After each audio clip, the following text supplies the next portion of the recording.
beginning and end. God of the rescue, God of the breakthrough, how great is your faithfulness. You're not done yet. No eye has ever seen, no ear has ever heard, no one could ever comprehend. No more will be enough, your promise we will trust. Greater things are still ahead. You're not done yet. You're not done yet.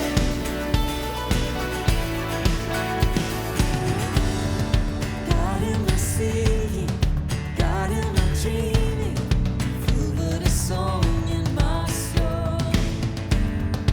God in the working, God I'm believing, you do the impossible. You're not done yet. No eye has ever seen, no ear has ever heard, no one could ever comprehend. Your word won't be enough, your promise we will trust. Greater things are still ahead. You're not done yet. You're not done yet. You're not done yet. You're not done yet. You're something right now. You're doing a new thing right now. God, let your glory go down. Don't hold back. Don't hold back. You're up to something right now. You're doing a new thing right now. God, let your glory come down. Don't hold back. Don't hold back. You're moving mountains right now. You're breaking chains right now. Yeah. God, let your glory come down. Don't hold back. Don't hold back. No eye has ever seen, no ear has ever heard, no one could ever comprehend. Your word will be enough, your promise we will trust. Greater things are still ahead. You're not done yet. You're not done yet. You're not done yet. Greater things are still ahead. You're not done yet.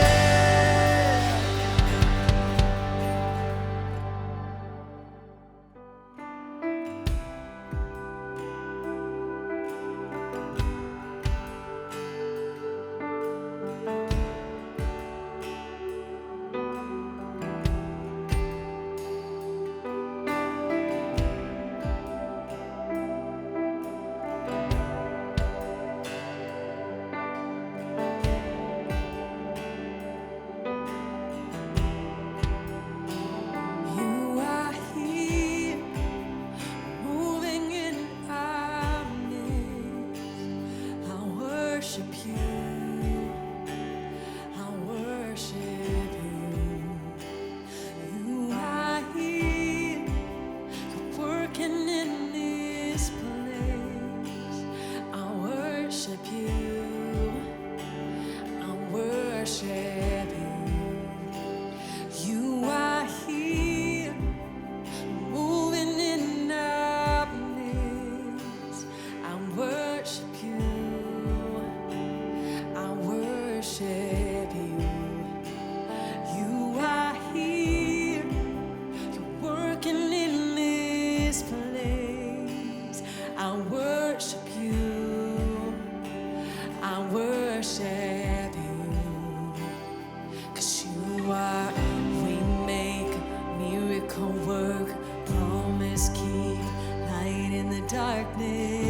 my God, that is who you are.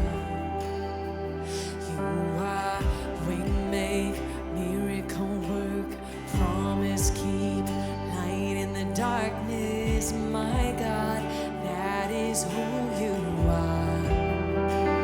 You are here, touching every heart. I worship you, I worship you. You are here, healing every heart. I worship you, I worship you. You are here, turning lives around. I worship you, I worship you. You are here, you're mending every heart, and I worship you, yeah, I worship you. Like you are waymaker, miracle worker, promise keeper, light in the darkness. My God, that is who you are. You never change. That's who you are. Waymaker, miracle worker, promise keeper, light in the darkness. My God, that is who you are. We bless you, Lord, for who you are. Waymaker, miracle worker, promise keeper, light in the darkness. My God, that is who you are. We love you, Lord, for who you are. Waymaker, miracle worker, promise keeper, light in the darkness. My God, that is who you are. I know that is who you are. That is who you are. That is who you are. That is who you are. I know that is who you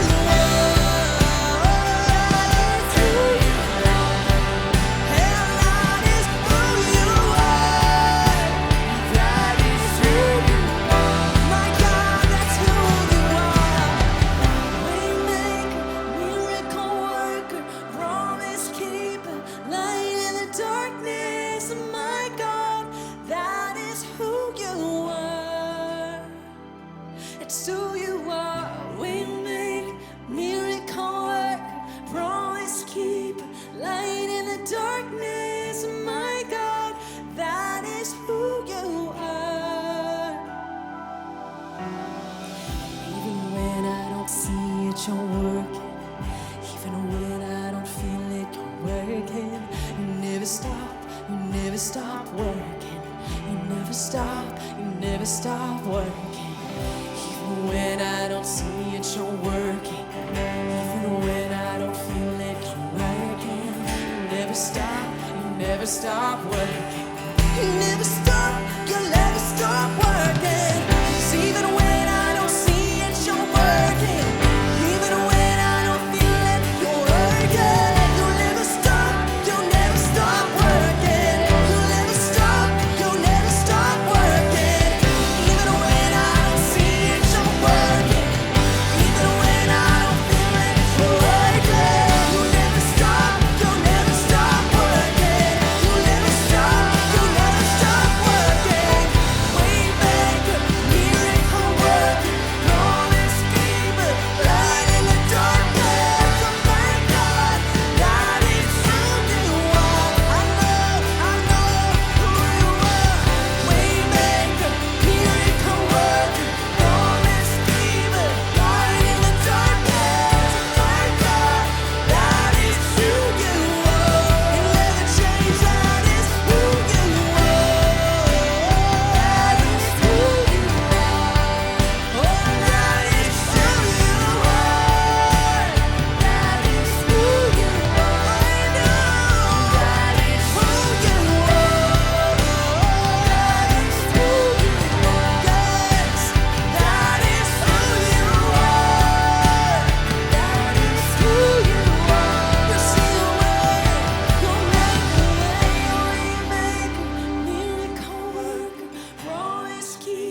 One conversation can change your life forever.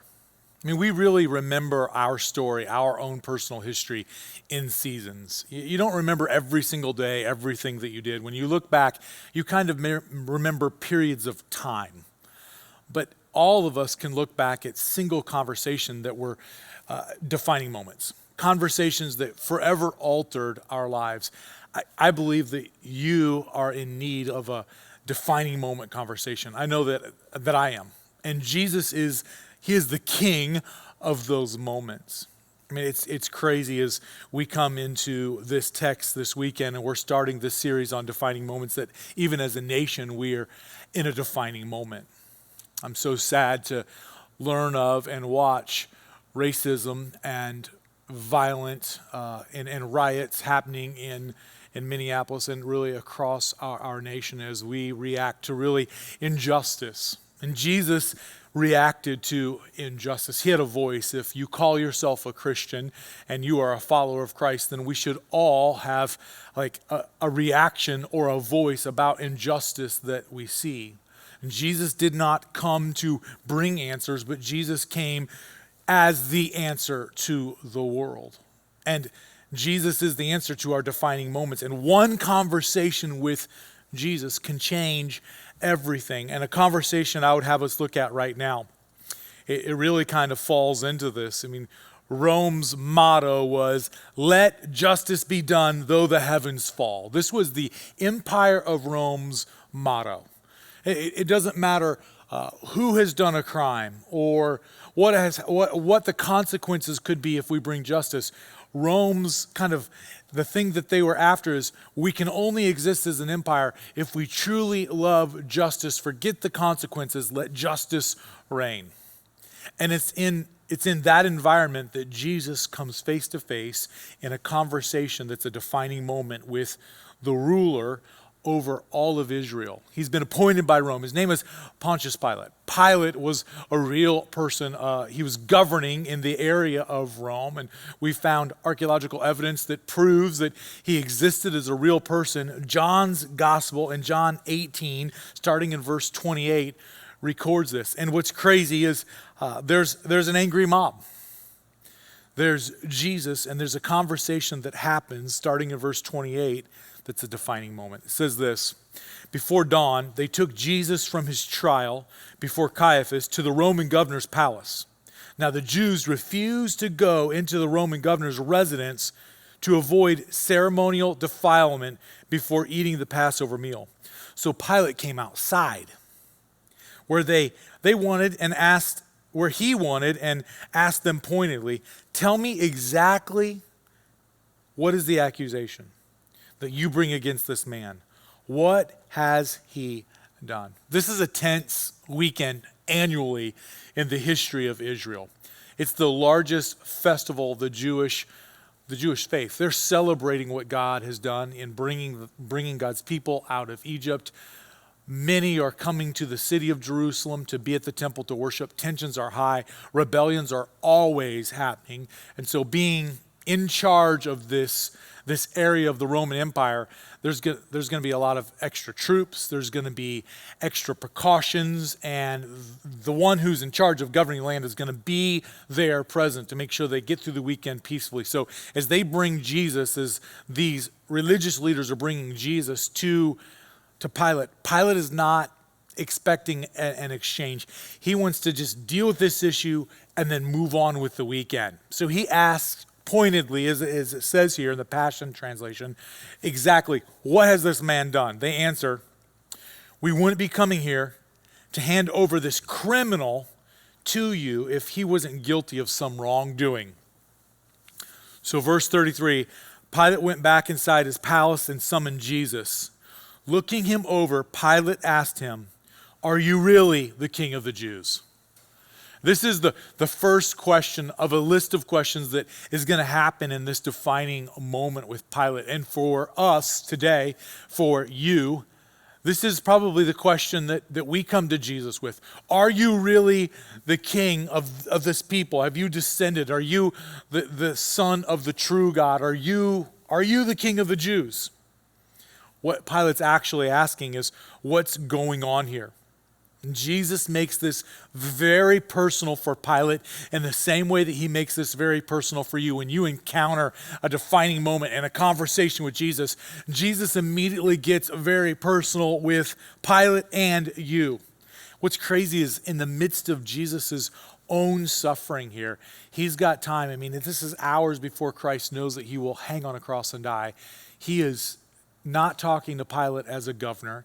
He's talking to Pilate as a person that has to decide who Jesus is. I love that about Jesus. It's exactly what Jesus does with us. Despite your circumstances and all of the things you're worried about, Jesus comes to you, the person, and says, who do you say that I am? Are you really the king of the Jews? What's actually going on here is what Pilate's trying to get down to. Pilate is not yet freaked out. What happens next is what starts Pilate getting a little bit freaked out. I mean, this is a guy who's in charge, definitely. I mean, no one's wondering it. He has no reason to start to get on his back heels and really the tables to be turned from Jesus going on trial to kind of Pilate going on trial. But Jesus gives an out of this world answer. What's crazy about this is the answer that Jesus gives Pilate is still perfect for us, as if we're sitting knee to knee with Jesus right now, having a defining moment conversation. Here's how Jesus answers the question, are you really the king of the Jews? It happens in verse 34. Jesus replied, are you asking because you really want to know? Or are you only asking this because others have said it about me? Pilate responded, only a Jew would care about this. Do I look like a Jew?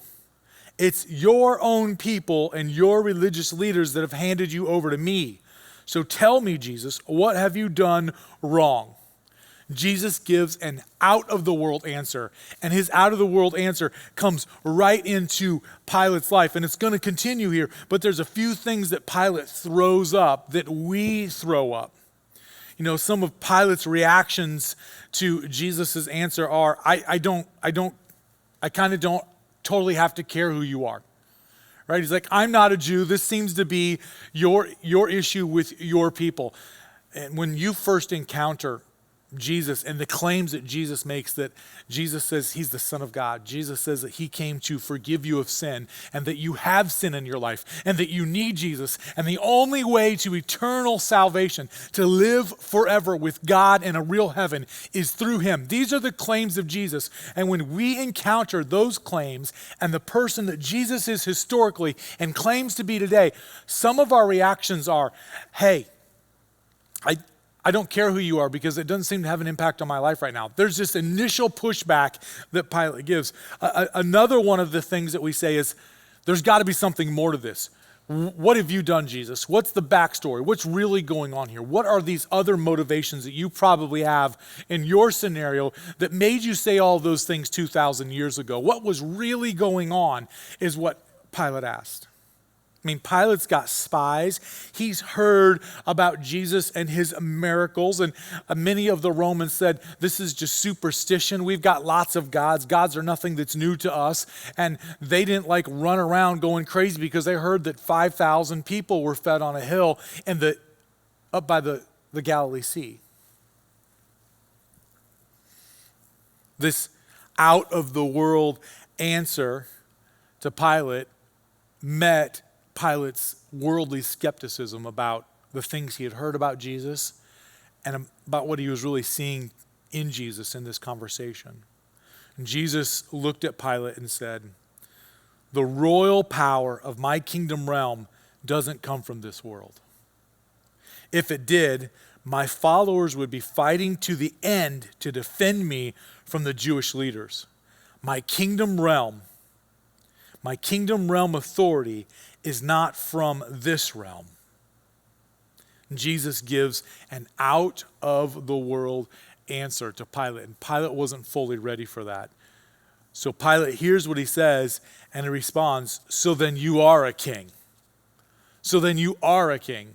Now what happens next, this exchange and this conversation is what is thought to be one of the most profound questions ever asked. It's majorly debated here. The question that Pilate asked has been asked by so many skeptics and so many philosophers through the ages that as soon as you hear it, you're going to be like, oh my goodness, I even know what tone to put on that. Here's what happens. Jesus replies, "You are right." And Jesus said, "I was born a king, and I have come into this world to prove what truth really is. And everyone who loves the truth will receive my words." Here it is now. Pilate looked at Jesus and said, "What is truth?" What is truth? Now, the debate around this is, what was Pilate's attitude when he had that? In this defining moment conversation, was Pilate's attitude like, man, what is truth? Like, man, nothing's true around me. The whole world is made up. I make up stuff. I use propaganda. We define what truth is by telling people, by using our tools. I mean, they had tools back then to define truth for the people they subjugated. And was that Pilate's kind of attitude in this moment, or is it the opposite? Is Pilate in this moment saying, what is truth here? No, truly, what is truth here? I love the next line. And it happens a couple of times. The very next line is this: as silence fills the room. Pilate went back out to where the Jewish leaders were waiting and said to them, "He's not guilty. I couldn't even find one fault with him." I mean, just get this moment in this intense, life-changing conversation. Jesus, he again says, I come from another realm. I come from heaven. I was born a king. And people who really want truth, who really are looking for truth, when they hear my truth, their ears are going to tell them it's true. They're going to know that it's true. And Pilate looks at him and says, what is truth? And then silence happens. John 19, 1 through 16, it continues. Pilate ordered Jesus to be brutally beaten with a whip of leather straps embedded with metal. So Pilate's had a little bit of a conversation with Jesus, has him beaten. We know from the other gospel accounts in this time, at some point he goes to meet with Herod as well. John's gospel completely concentrates on this one conversation over the course of a few hours between Jesus and Pilate. Verse 4 of chapter 19, it says, once more Pilate went out and said to the Jewish officials, I will bring him out once more so that you know I found nothing wrong with him. So when Jesus emerged bleeding, wearing the purple robe and the crown of thorns on his head, Pilate said to them, look at him, here is your man. No sooner did the high priest and temple guards see Jesus that they all shouted in a frenzy, crucify him, crucify him. Pilate replied, you take him then and nail him to a cross yourselves. I told you, he's not guilty. I find no reason to condemn him. And there's this tension between Jesus and Pilate where they're having a private conversation, and people from the outside are trying to tell Pilate what he must do as he encounters Jesus. But his encounter with Jesus is so different that he finds himself kind of in a rock and a hard place with what the world wants him to do with Jesus and what he feels himself compelled to do with Jesus the person. You know, his answers, like our answers, are really the same. Here's what's so great about a defining moment. We can see how Jesus interacts with people and put ourselves right into that. And we react the same way. Pilate says somebody else needs to deal with Jesus. I mean, for us, a lot of times we try to push it off. I don't want to deal with Jesus. And we admit, just like Pilate did, he's not guilty. He was a good man. He did nothing wrong. I have no beef with him. I have no business with him. But that's not an acceptable way out of the question of, do you say that he's the Lord and a king and your Savior? It's sidestepping the real conversation with Jesus that defines the moment. What do you say Jesus is? Is he a liar? Is he truly the Son of God and your Lord? Or is he just a crazy person? The Jewish leaders in this moment shout back, we have the law. According to our law, he must die because he claimed to be the Son of God. Verse 8, Pilate was greatly alarmed. When he heard that Jesus claimed to be the Son of God, this information to Pilate puts Pilate on his heels, like I said earlier.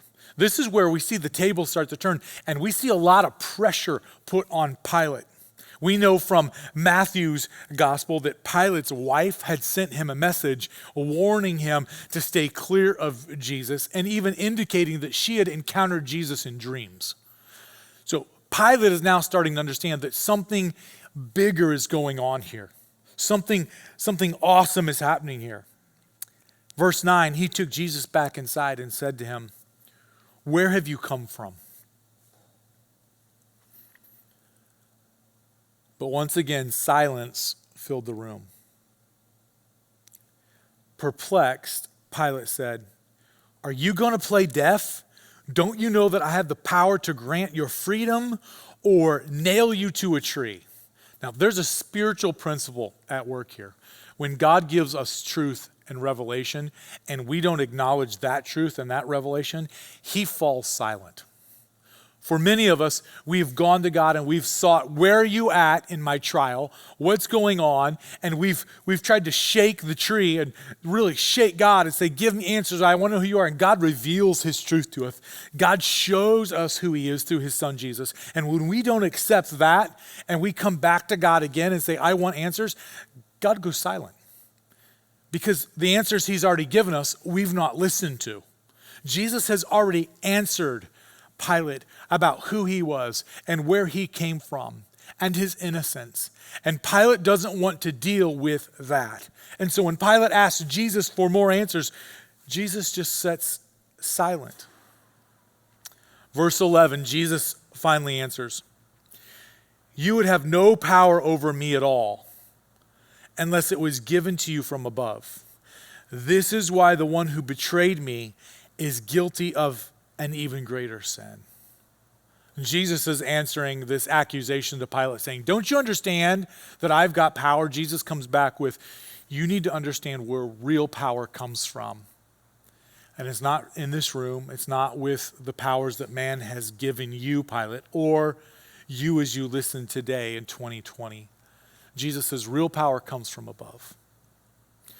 From then on, there's this change. Verse 12, from then on, Pilate tried to find a way out of the situation to set him free. We don't know all of the things that Pilate was doing with his assets and resources to try to free Jesus, but it's clear in this conversation that Pilate wants Jesus to be free.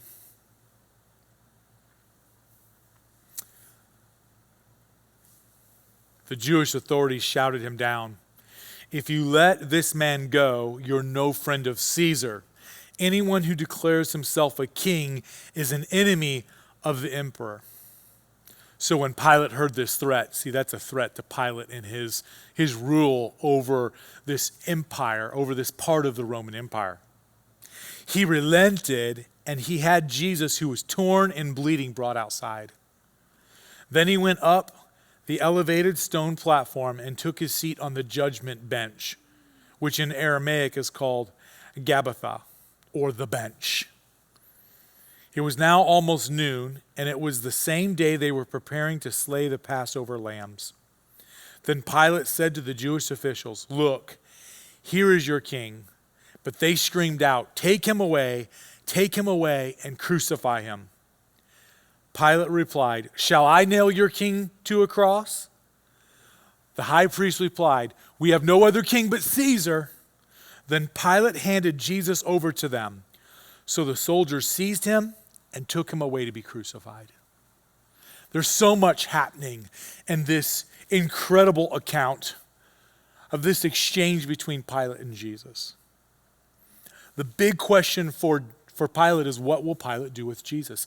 The big question for you today when you have a defining moment conversation with Jesus is, what will you do with Jesus?